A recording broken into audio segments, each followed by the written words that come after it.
Welcome back, everyone, to another episode of Out of the Wild Blue Yonder. I'm Mark Tate, and as always, I'm joined by my good friend and co-host, Luther King. Luther, how's it going? I'm doing great, Mark.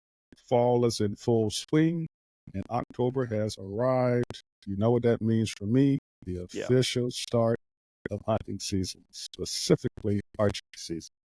Oh, man, and I have to ask, are you going hunting this weekend? Absolutely.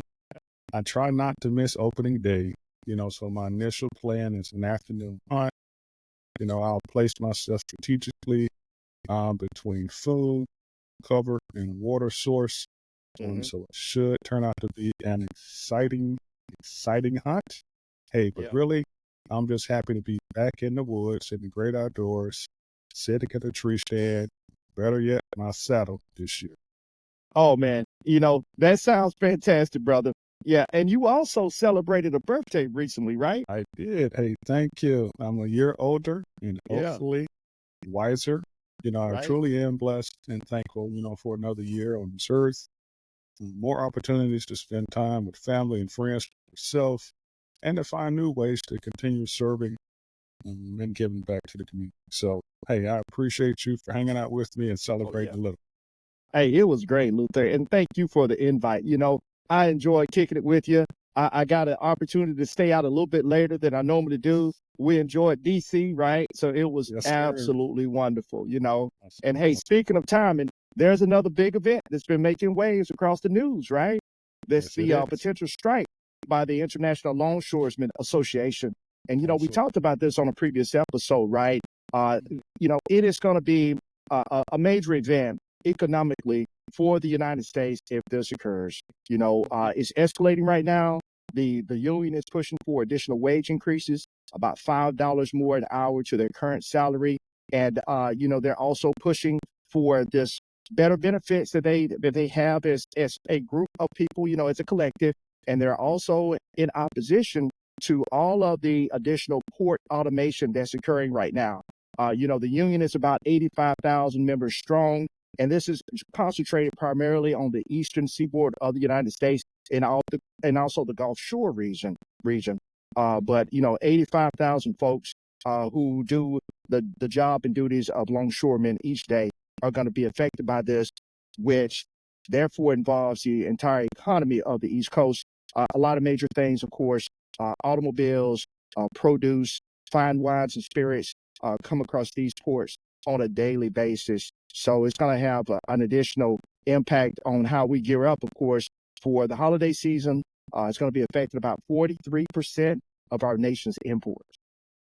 Yeah, Mark. If no agreement is reached, the impact will be felt everywhere, as you just said, from retailers to manufacturers. So consumers could see shortages and price increases on everyday goods. It's definitely a tense time, and the next few days are crucial. Fingers crossed they reach a deal. Okay, shifting gears. Let's talk some football. Week 6 here, and college football is really heating up. You ready for some action this weekend? Hey, I am definitely ready for some action this weekend. So let's take a look at the current AP poll standings for the top 25 as of September 25th, 2024. Of course, the SEC is still holding strong with several teams in the top 10. I'll go down the list for the top 5, and then maybe you can pick up the 6 from there, right? Okay, number 1 position, we've got Texas, SEC. Number 2, Georgia, SEC. Number 3, Ohio State from the Big Ten. Okay, I get it. Yes. Then we've got Alabama, number 4, and we've got Tennessee ranked at number 5. Hey, picking it up at number 6, guess who we got? We got Ole Miss representing the SEC. Right. Then we've got Miami in the number 7 spot, representing ACC. Miami continues to work their way up in the poll. Last check, I think they were sitting in the 9 spot. Now they're in the number 6 spot. So again, it's getting very interesting. Yeah, it is. Then, of course, we got Oregon in the number 8 spot. Again, they transitioned from the Pac-12 to the Big Ten this year. Yeah. Then we've got Penn State in the number 9 spot, another Big Ten team. And then rounding out the top 10 is Utah, presenting the Big 12. Yeah. So, as you alluded to earlier, the SEC is as dominant as ever. For sure. SEC, SEC, SEC. FCC. Okay, so as you mentioned, my team, Yeah. Alabama, Roll Uh-huh. Tide, is sitting in the fourth spot very comfortably as of the date of this recording. Mm-hmm. And we've got some exciting matches coming up. Don't forget about the game of the week that's happening this weekend. Yeah. Hopefully you've seen the clip already where we talked about Alabama versus Georgia. But just in case you haven't, Just in Saturday, case. September the 28th, Right. 7:30 p.m. on ABC, Yeah. Georgia and Alabama will square off Tuscaloosa, Alabama on Saban Field. This Right. is for sure the game of the week. Yeah. Everybody's been waiting for it. As we said earlier, this Right. game typically happens in SEC Championship, but we're getting an early preview. Can't wait to see it. Excited for Jalen Milroe, Yeah. Ryan Williams, that offensive package to really pair up. Of course, we got our running back Miller. I mean, we've got some weapons on the offensive side of the board. Yeah, you do. And we've got Yeah. a strong defense. So the key is, Right. can we stop Carson Beck? Can we stop ETN for Georgia, their running back? Right. Can we stop them from making those short, quick passes? Carson Beck, he likes to step back and make short passes kind of right across the middle on a slant with his end. The key is, can Alabama's defense stop that? And then, of course, stop ETN from trying to run that rock right up the middle. That's right. Yeah, We for will sure. see. But I'm excited. So that's week 5. Then looking forward to week 6. Hey, we're coming off this Georgia game. We'll be taking on the Vanderbilt Commodores. We'll travel to Vanderbilt for that game. Week 7, we will host the South Carolina Gamecocks. So super excited what the future holds for the Tide. Again, looking forward to the Georgia game this weekend. Coming off that, hopefully it'll be high. It'll be a high. Right. We'll roll into, the rest of this SEC play. For sure. But really, Jalen Milroe, he is just continuing to progress as a quarterback. As the leader of the team, his development just continues to impress me and other fans as well. Defense is getting stronger each and every game. So I'm just excited. And I just want the guys to stay sharp and keep this momentum going. So this is a big game. Big game this weekend. And then, like I said, SEC play following that. Yeah, for sure. And I'll have to tell you, Auburn's road, of course, as you know, has been a little bit rockier than Alabama's, right? Just a little bit. We have struggled over the past couple of weeks.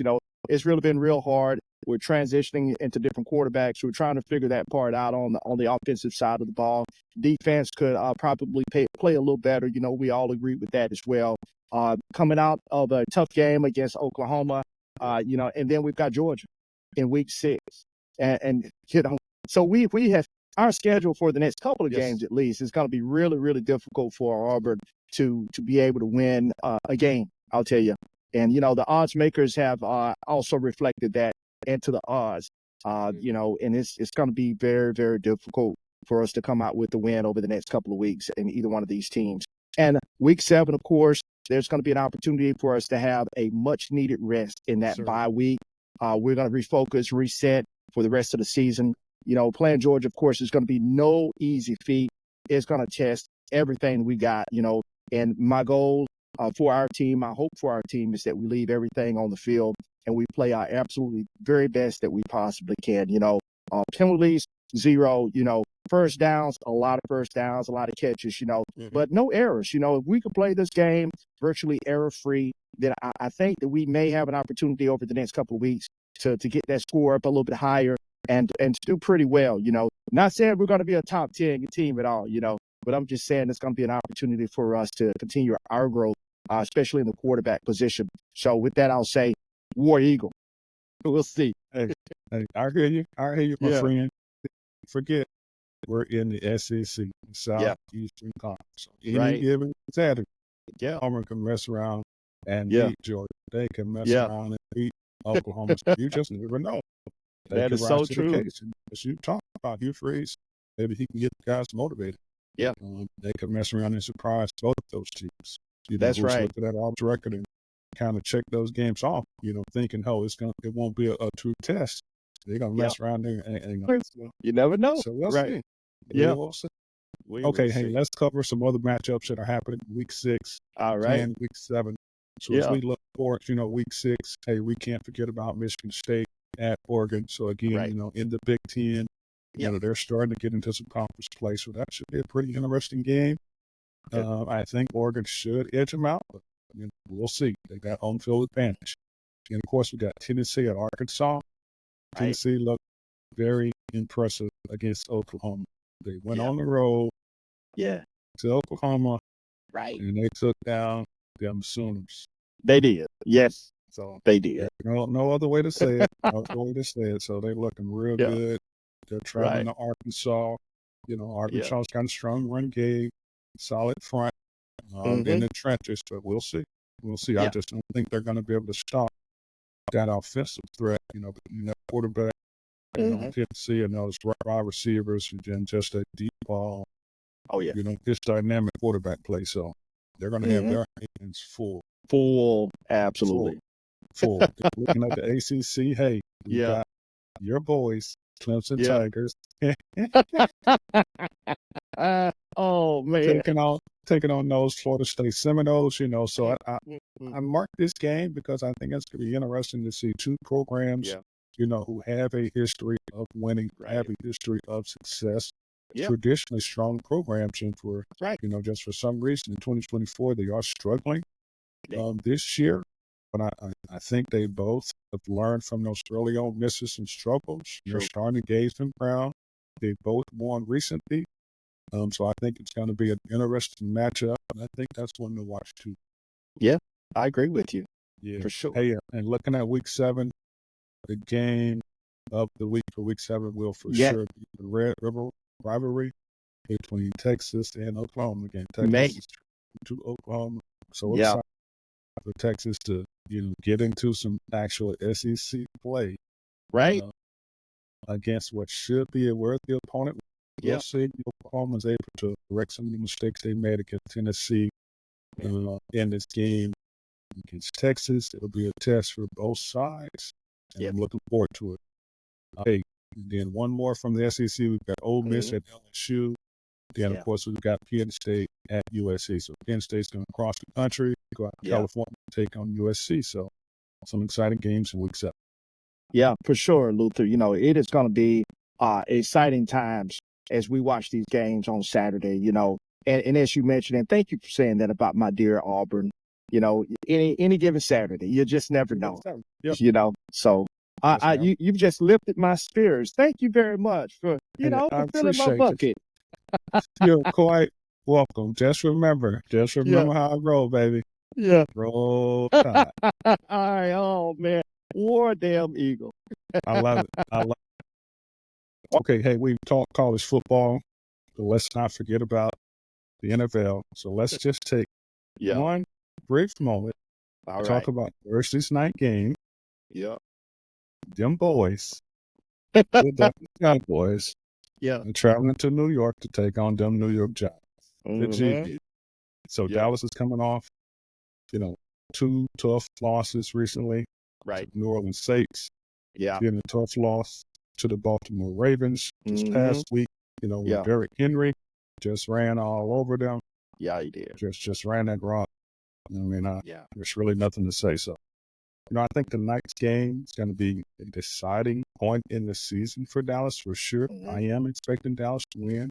Yeah. I think they're going to get motivated, muster up the strength to do what they need to do, go into New York and take out Jones and the rest of the G-Men. So I'm excited for it. Looking forward to watching it. I'm drinking my coffee early, so I won't get tired, get sleepy. I'll be able to focus on the game. Amazon Prime. That's the way you have to watch Thursday night games now. Okay. I'm looking forward to it. Hey, and one thing about that, hey, here's the thing about Dallas. I know that you guys are going to win a decent amount of games this year. So, a lot of people have already discounted the Cowboys and said, oh, the Cowboys, they're screwing up. They're not going to do it again this year. But, with pro football, it's even more volatile, I would say, than college football, because truly any given Sunday, and I think the Cowboys, like you say, once you guys start winning, you probably won't stop winning for a while. And it's just getting that thing going, right? Just getting that momentum started. You got an excellent ball team, you know this. So all it takes is just this one win to get you guys going, to push you over the little hump that you're at, right? That is the case, Mark. I truly do. You know, last year, I thought the team we had on the offense and defense side of the board, I mean, I think you had almost a perfect unit, the perfect compilation of players to be able to take the team into the playoffs and potentially make a run. They just couldn't get it done. We lost a lot of talent this past offseason. And of course, we had all of the contract negotiations that I think affected the team as a whole, you know, waiting to the last minute to give CeeDee Lamb his bag, waiting to the last minute to give Dak Prescott his bag. So you just missed a lot of opportunities for those two players to work together throughout the season, coming into the preseason. You know, just really get that chemistry gelling stronger and stronger. You know, and of course, we lost a lot of talent on the defensive side of the ball. Now, so they're just trying to figure out who they are, find their identity. And of course, we lost our defense coordinator. He went on to be the head coach of the Washington Commanders, you know, so it's just lots of uncertainty. And again, I think they really just need to figure out, okay, who are we? You know, where do we want to go? What are we capable of doing this season? You know, but with 2 losses already, really can't lose any more games. They really need a long streak of victories just to try and save this season.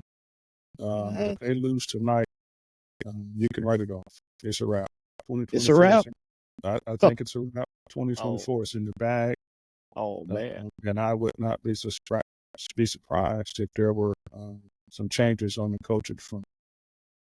You know, I don't know how soon, maybe at the end of the season, but I potentially see Mike McCarthy, you know, looking for another job, just depending on how the rest of the season goes. If you lose 3 in a row, hey, we got major problems. Major problems. Man, Dallas, what? we end tonight. Come back up. Let people know you are America's team. Let's go. Roger that. Hey, you know, and New Orleans thing, that was just terrible. We both admit it. Everybody knows that, you know. And, but, you know, I believe that New Orleans game was a shocker to the Cowboys fans everywhere, right? Nobody expected the Cowboys to perform so poorly. But as you mentioned, you really think, and probably a lot of Cowboys fans out there think, this is a pivotal game tonight, Thursday, right? I agree. Yeah, I agree. for sure. I agree. So we will see. Me too. Okay, now that we've covered college football and we talked about the NFL just a little bit. Right. Hey, let's go ahead and shift into our main topic. So if you've been keeping up with our channel, hopefully you're a subscriber, you're getting the notifications, you know when the new episodes come out, and you know this is part 4 in our Squadron Commander series. So today, we want to kind of close out what a 2-year command looks like. We broke it down into 4 different parts, and today we're focusing on those last 6 months.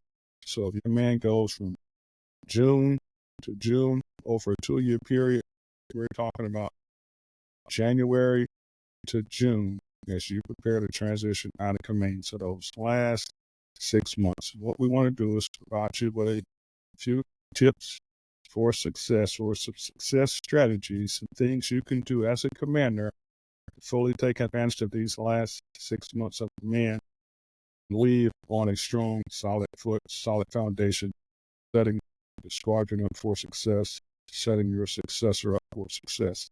So I'm going to kick things off, and I want to really focus on reflecting on your legacy. And what does that mean, Luther? What do you mean by reflecting on your legacy? You know, so as you approach the end of your command, it's important to reflect on the legacy you're going to leave behind. And I think one of the best ways to do that is to conduct an assessment of the impact that you've had on your organization. You know, and you can do that by asking yourself a couple of questions. First one will be, what kind of impact have you had on the squadron? Go through the process of answering that question. Second one would be, have you accomplished the goals you set out to achieve? And again, we talked about setting goals. other episodes, not only for the squadron, but also for yourself personally. So if you ask yourself these two questions, you go through the process of thinking through them, answering the questions, hey, now you've got somewhere to go. Okay, you hit the target or you did hit the target. Do you have time to make some adjustments, potentially put some things in place as you're going out the door, kind of check it off your list? And if not, hey, guess what? You need to pass that information on to your successor. If it's something positive and it's going to benefit the organization, they pass it on to your successor so they can put those things in place. And a legacy is really more than just the accomplishments you've made as an individual commander. It's about how you've influenced the culture of the squadron. It's about your leadership, the impact you've had on the personnel in your squadron, and just the overall direction you led the squadron in. So we talked about audits, we talked about inspections, we talked about being operationally ready. So these are all challenges you potentially faced in your command. So as you were facing these challenges, you could have faced some potential, ups and definitely some downs, from a negative consequences standpoint, some disciplinary issues. So in those tough moments, hey, where were you? What was your attitude? Did you truly lead from the front, keep the folks motivated, uplift the unit spirits, and really just drive that culture of, hey, we're a team. We're going to stick together in these tough times, and we're going to celebrate together in good times. And that's what leadership is all about, leading in the good times and leading in the bad times. And then also, just driving the squadron in the direction that they need to go to be successful so they can be operationally ready to do the mission they're tasked with doing when called. You also want to evaluate the lasting effects you've had on the organization at large. So you definitely need to carve out some time to assess that impact, not only on the organization, but I think more specifically on the people under your command. This is a big one for me. Over the course of that 2-year command, you're going to have a lot of interactions with a lot of different people in your organization. Right. You're going to have opportunities to have some serious personal conversations about what's happening in people's lives. As a commander, people are going to share and divulge a lot of stuff with you because they're looking to you potentially as a father figure, as just a person of wisdom, as someone who's potentially experienced it before, and they're seeking your advice, and they want to know how you would handle this situation. Do you have anything to offer, on what they're going through? And again, it could be good or bad. So again, all those conversations, they're going to come back full circle to you in these last 6 months as you're preparing to depart this organization. And again, these people in your squadron, they're going to remember you for a very long time. Air Force has only been around, for 77? Right. 77 years. Yeah. You take a second just to reflect on that. Air Force has only been around for 77 years. If a command is typically 2 years, number of people who've commanded your squadron, that's not an infinite number. So right. You're in that number. So you should be able to look back at your history and see, okay, hey, this is kind of where I'm sitting. And so the takeaway is that, hey, you're a part of the history of not only the Air Force, but specifically for the squadron. So that's really a part of your legacy too. But again, a lot of the civilians in that organization, they've been there for extended periods of time, serving careers, 10, 15, 20 plus years. So they've seen a lot of commanders. And guess what? They remember each commander and the impacts they had on those organizations, good or bad. Right. You got to take that time to think through that. Think through those positive moments. Think to those folks who gave you pep talks potentially as commander when you're working late, you're tired, you're worn out. Chief comes in, your senior civilians comes in, gives you that pep talk, keeps you kind of going forward, gets you back on the right track. Those are lifelong friends, life relationships. I can think back to both of my commands right now and tell you by name people who had that impact on me and people I, stay in contact with today. years ago. So it makes a difference. So hey, take the time, think about the impact you've had on those folks. Write yourself a note and make sure you stay in contact with them. I'll leave it with them. Maintain those relationships. Because you're going to go your way. They're going to keep doing their mission. You're going to continue to progress in your career, but don't forget about those folks you met along the way. Do your best to circle back, check in with them on their life. And I'll kind of close it out right there, Mark. I think that's the big takeaway. But I do have a couple of additional nuggets.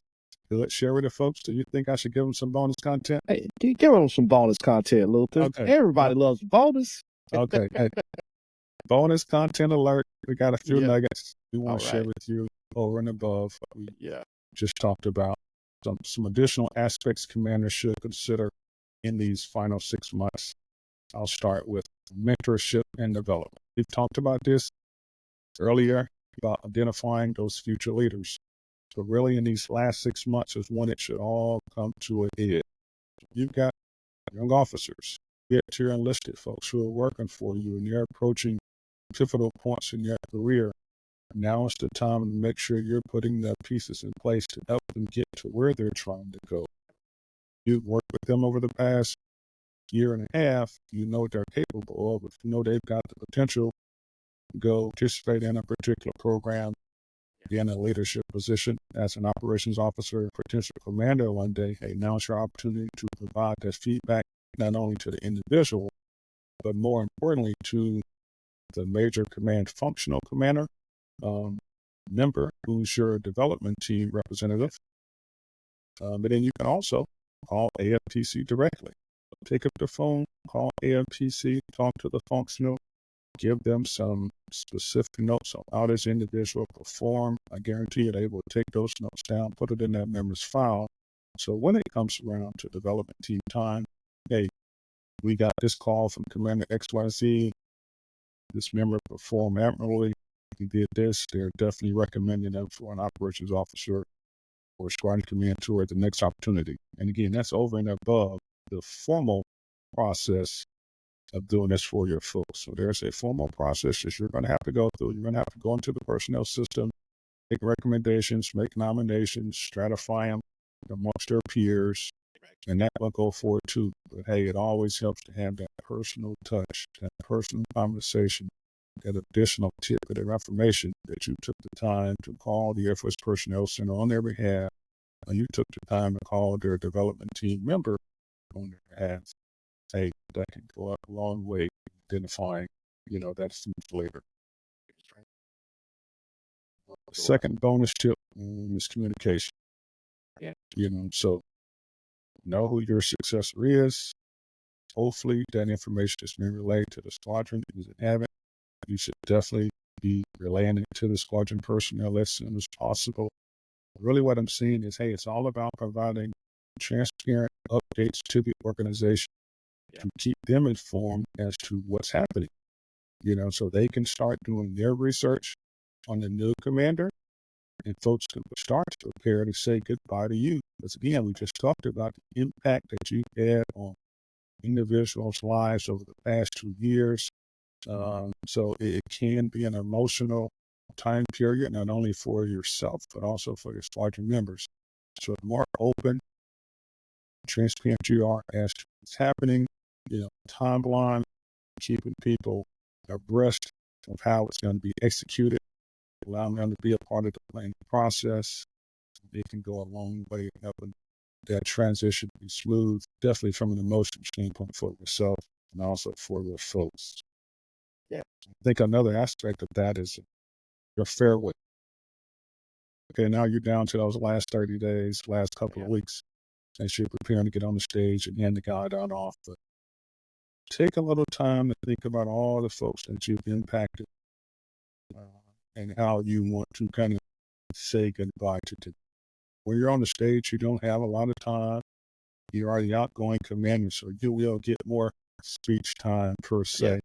But it's really not a lot. So don't wait till the last minute to walk around, talk to your folks, say goodbye to them, shake their hands, but go a step further and put a pen to paper and write some personal notes. Right. Because again, you had some serious conversations, some very personal conversations with some folks. You potentially help them navigate some tough situations in life. Just getting that reassuring note from you, just encouraging them to keep going, congratulating them. A personal note can go a long way. Thanking them for their service during your command, helping you be successful as a commander. You can go a long, long way. So definitely sure. carve some time to do that for your folks. The next one would be categorize as those administrative tasks you need to do as you're preparing to go out the door. Yeah. Documentation from a handoff standpoint. I'll try to be brief here. Keeping track of all the assets that the squadron is responsible for, working closely with your folks in the in-flight, and making sure everything's accurate from an inventory standpoint. Because at some point you will have to do the sign-off, transfer to the new commander. So just make sure everything's accounted for and documented accordingly. I think Mark talked about it in the earlier episode also, about audits, any open inspection, open action items from audits or inspections. If you don't get a chance to close those things out, make sure you leave meticulous notes on what actions need to be completed by the new commander. Give them that documentation so they can help get the ball across the finish line. Make sure you do your part. Don't leave it to chance. Don't leave it for them to have to figure it on their own. Be very open and honest with them about these things. And of course, it always helps to have a handover checklist of some sort. Yeah. It's something you can put together yourself. Maybe your predecessor develop one and gave it to you and say, hey, your goal is to, continue to use this checklist, modify it, as you find new things to add or if something's changed, take it off. Just a short list of things you want to get accomplished. As you prepare to hand that stick off, to your successor, can be very beneficial. Definitely put it on paper. Don't try to remember it all in your head. Because again, we said it's going to be an emotional time. You got a lot of things going on as you're preparing to transition. You potentially have a family you're trying to pack up and move across the country. If you're going on a remote assignment, you're trying to potentially move them off base, from on base to off base housing. So just lots of factors you got to figure in. So you really need to use that time wisely to get all these things done, and you don't forget something that you did. And then the last one here, maybe the next to the last one. All right. It's just that personal transition. I'm taking up a lot of time, but this is just so crucial. Yeah. Mark's going to have tons of great information to share with you too, but personal transition. So this is really talking about you. From the last episode, I talked about pacing yourself, making sure you carve out time to take lead. Guess what? You could be going to that follow-on command. Right. So here you are. You've got to think through that transition. Being able to successfully depart your squadron, pack up your family, move them to wherever they need to go, while at the same time trying to take a knee, catch your breath before you potentially step into that next command. If you're going to be separated from the family, it could be remote for 1 year. That also requires time to get the family set up for success. So in your absence, all those tasks and duties and responsibilities that you were responsible for, they can continue to get performed in your absence, and you can focus on the mission you've been tasked to go and do. You don't have to worry about your family. So just getting stuff in place plays a huge role. You're successful in transition. So definitely carve out some time to reflect on your personal growth. If you've leaving one command and going to the next command, you should definitely have a list of things you want to do. You should probably also have a list of things you don't want to do. You probably made some mistakes along the way. It's like, okay, I don't want to repeat this in my next command. Yeah. Hey, these were some positives. These are some things I definitely want to do in my next command, and I want to add this little tidbit to it to make it even better. Take some time to think through that. Come up with 3 up and 3 down for your list. Something along those lines from a personal growth standpoint. Okay, hey, what can I do better? What are some things that I don't want to do? Let's focus on those positives. Let's make this next command even better than the first. This is the last one, recognizing your folks. Yeah. Because really, this is your final opportunity to do it. Hopefully, you've done it throughout the command. You carved out Mhm. time to recognize your folks for their accomplishments, their accolades. You split it up for the annual awards, quarterly awards, unit awards, every category there is. Hey, but as you're heading out the door, this is your final opportunity. Yeah. If you think they are truly deserving, put pen to paper. Right. Put your folks in for an achievement level. Put your folks in for an accommodation level. Yeah. Put your civilians in Yeah. for awards. Right. Awards. Absolutely.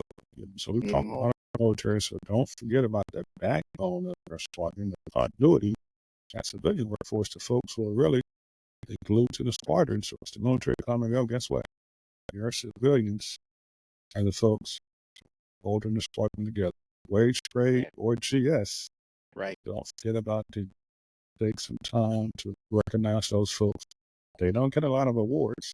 I'm talking about over and above annual bonuses and time off awards that happen once a year, but you can put your civilians in for additional awards throughout the year. They've had a positive impact on the unit. More importantly, truly supported you, help the unit be successful. Hey, put those folks, recognize them. Don't miss that opportunity to do it. You don't want it to be a regret.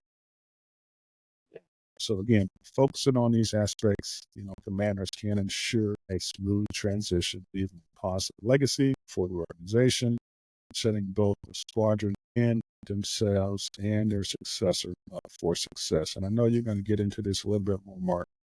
That's really what it's all about. Absolutely. And I tell you, Luther, you hit on so many fantastic points there with the transition.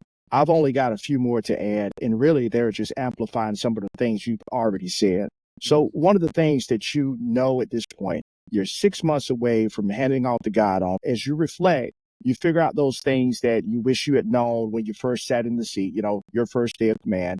And then you're reflecting on some things you could have done better. So what I like to do is within the last 6 months, I just get on my whiteboard and I have a big heading that says to do, doing, and done. Okay. So there are probably going to be a lot of things that are on those lists, in those different categories. So on that board, you just pick the ones that you want to continue going, once you have your transition, the things that need to continue to be done. So that's one of the main things you want to do. And from that, you pull your list of the top 5 or 10 things that you still would like to do, and you put those into your, what I call the transition folder.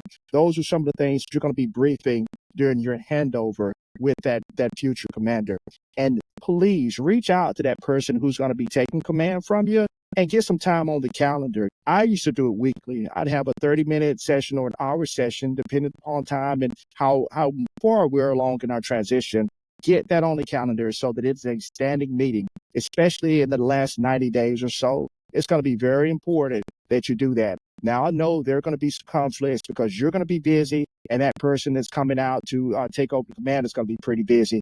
Even if it is on a Saturday, please set some time up with that future commander because it will create a wonderful environment. That collaboration in the early stages is going to mean that a lot of the things that are left as far as your legacy are going to still remain in place because that person will understand why you're doing some things or why some things happen, particularly when we talk things like the budget. The sooner they know and understand the different colors of money that you manage and why you have different things in the different various stages of being funded, that will be a huge benefit to you.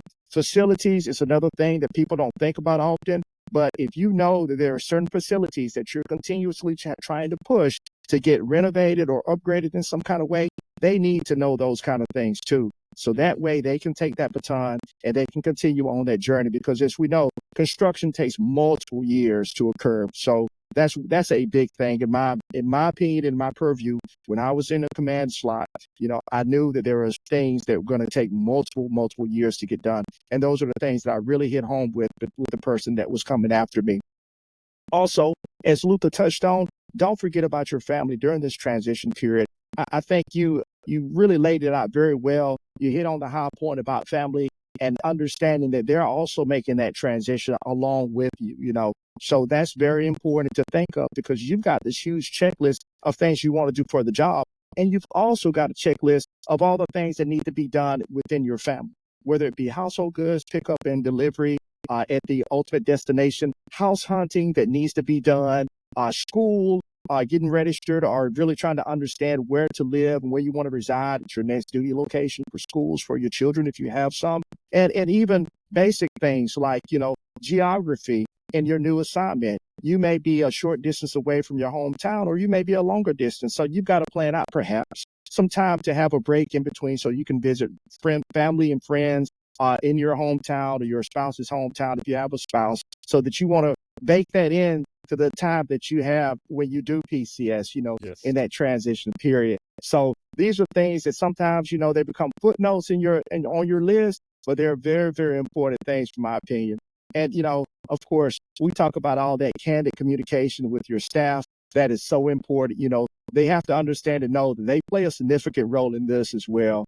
Your last 6 months is really, the success of your last 6 months is really going to hinge on whether that staff has bought into your ideas and your objectives from the very beginning. If they understand your strategy and where you want it to go, and they agreed with your strategy and where you want it to go, then that makes it a whole lot better for that next person coming in, because they will also be able to articulate exactly what you want it to do. So having that clear strategy and laying it out purposefully during those offsites that we talked about previously is going to be very important in this area. I've got a few nuggets of bonus content. I don't know if we have enough time. I think enough time for maybe one. Okay. My bonus content is, again, what Luther's already talked about, taking care of your folks. A letter, a handwritten note, and a coin goes a long way. Recognition to somebody with a coin or a letter, that goes a long way. And not just folks inside your squadron, but also some few external folks that have contributed significantly to the success of your command. You can reach out and touch them and give them a coin, give them a handwritten note.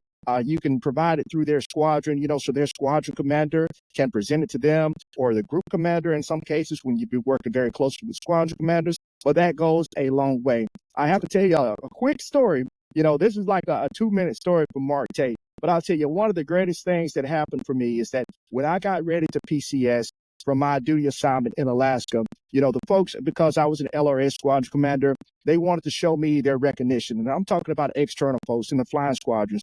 And, it was a surprise to me when they called me up one day and said, "Hey, we'd like for you to have an F-16 incentive ride." That was a wonderful thing, because the maintenance group and also the ops group folks, they came together and they wanted to provide me with an incentive ride. I couldn't say no to that, so that was pretty awesome, and that just showed, I guess, that they really appreciated all the things that I've been doing for them over the past 2 years. But it was a real shocker. I've got a few photos, and these are the things, right?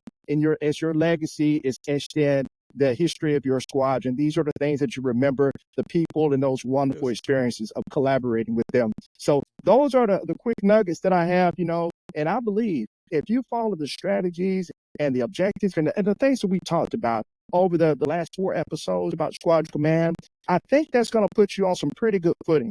Now, obviously, there's some things that you can continue to learn before you step into command, and there are a lot of things post-command that you will definitely learn as you move on to other assignments. But between Luther and myself, both of us have been commanders 3 times each. You've got a lot of experience here. Yes. Between the two of us. We're putting you on some good footing here. Please, we would love to receive some comments from you guys when you look at our site. Send in some comments and some additional questions if you have anything about Squadron Command. That's all I have right now, Luther, but I have enjoyed these last 4 episodes as we talked about Squadron Command. I totally agree with you, Mark. Those were some outstanding tips, techniques for success, not only that you provided in this final episode, but also in the previous 3. Again, tons of information. Yeah. And we are absolutely willing to share it all with you, posture you for success, again, whether it's for command or staff assignment or just in life in general. So at the end of the show, we'll tell you how to get in touch with us, but you can also look us up on LinkedIn, reach out to us, connect with us. We'd be happy to share whatever information and knowledge we have with you, posture you for success, whatever endeavor you're trying to embark on. So I think it's time for us to transition into our health and wellness tip for the week, right? Absolutely. So this week's health and wellness tip is all about flexibility. Hey, I would tell you, if you're noticing some tightness in your muscles, some stiffness, limited range of motions, strains, and things like that, you might be dealing with poor flexibility, And over time, of course, this can contribute to a lot of back pain, arthritis, and even poor posture. It's true. You're absolutely right. Flexibility is the range of motion in your joints and muscles. It's essential not just for athletic performance, but also for preventing injuries in everyday life. Again, Mark and I are living testimonies. Yeah. So I can tell you, after 27 plus years each in the Air Force, Yeah. downrange, Right. abroad, honest assignments, hey, it takes a toll Yes. on the body. There are many mornings when we wake up, hey, Right. not being able to move the way we would want to be Absolutely. able to move. Yeah. And as you mentioned, that leads to muscle imbalances. It's something I'm personally dealing with. Yeah. Joint stiffness, even chronic pain that, we both have had conversations about. And some of the things we've had to do to kind of work through some of the chronic pain, I think it's all associated with just that lack of flexibility, especially as we're getting older. Yeah. That's real, And I know that one of your biggest things you like to do is stretching, right, Luther? That's right. something that you've incorporated into your routine. Yes, definitely stretching is something I've kind of incorporated into my fitness routine for sure. If I'm cognizant of it, I try to do just some basic stretches first thing in the morning. Classic stretch your arms over your head, trying to elongate the body and the spine. When I get out of the bed in the morning, depending on how I'm feeling, if I'm not able to move the way I would desire to move, then hey, I can take it to the floor and do some additional stretches similar to some of the yoga poses. Again, I'm not a yogi, so I don't know names for them. I just know these things that I do. And they seem to work for me, so we can figure out the editing process for these videos. We may be able to link, some additional videos or clips to give you an idea of what we're talking about when it comes to improving the flexibility and some additional stretches, you can incorporate into your routine to help you loosen your muscle, loosen your joints, loosen your body up so you can be more fluid and lead the active lifestyle that you want to lead. Oh, yeah, no doubt, and there are multiple things that you can do to help out with your flexibility. A lot of people are into acupuncture, believe it or not, to help loosen those muscles, and massages, of course. And there are areas, within the VA system and TRICARE system where they will provide you with opportunities to do, those things. If you need massages or, for your condition, or if you need acupuncture. So those are definite areas that you need to look into if you're having some problems. In addition to all those things, maintaining that hydration that we always talk about every episode, to hydrate, and also have that balanced diet, right? That's rich in antioxidants. Those things will definitely help you reduce that muscle stiffness and inflammation, and these things, of course, will further enhance your flexibility. You're spot on, Mark. The fitness and the nutrition go hand in hand to leading the lifestyle that you want to lead. Active lifestyle, an enjoyable lifestyle. So those two have to go hand in hand. You got to do the exercise, the strength training, cardio training, but you got to pair it up with proper nutrition because it all works together. Absolutely. Well, Luther, I think that's a wrap for today's episode, right? I think so. Hey, we've had wonderful discussion. It's been wonderful, man. I've enjoyed myself, Yeah, for sure. I definitely appreciate the folks hanging out with us. Hopefully you've enjoyed the comedy of me changing my shirts as we talked about different segments. I just couldn't miss the opportunity as we were talking about football to represent my two teams. So, hey, we appreciate you all. If you have not subscribed to the podcast, please do us a favor and hit that subscribe button. Click the bell too so you can get notified when new content is out there. So again, if you're an audio person, this podcast is available on every platform that podcasts can be found on: Apple, Spotify, Amazon, and iHeartRadio. You can find Out of the Wild Blue Yonder. Hey, guess what? We're on YouTube. Hopefully you're watching this video Yeah. Tell your friends about it. Tell them about the two colonels out there sharing a ton of good knowledge and providing some entertainment along the way. Out of the Wild Blue Yonder, you can find us on YouTube. That's If you fantastic. have any comments for us, you have any Well, feedback for us, hey, if you want to be a guest on this show, you'd like to provide your perspective, chop it up with us and share it with the audience. Send us an email at comments@outofthewildblueyonder.com. We'd love to hear from you, and we'd love to have you on the show. And right. finally, from a social media standpoint, we're on X. We're still working on getting on some other platforms like Instagram, Facebook, hopefully LinkedIn, maybe even. But for X, OOTW Blue Yonder, you can find us there. Man, I tell you, so the goal is for us to be accessible in all these platforms, and we're doing pretty good, Luther. You know, I have to tell you guys, Luther is like the brain behind this operation here. You know, he's the one that's been doing a wonderful job getting all this stuff together, putting us out there so that you guys can reach out to us, you know, answering questions, fielding questions, and just putting this overall effort together. So once again, my hat's off to you, Luther, for everything that you're doing to make Out of the Wild Blue Yonder an ultimate success. You know, it's really enjoyable. And I'll tell you, fans out there, you folks, you subscribers, please continue to tune in. And I'll say this before I close out. Until next time, stay motivated and keep pushing forward.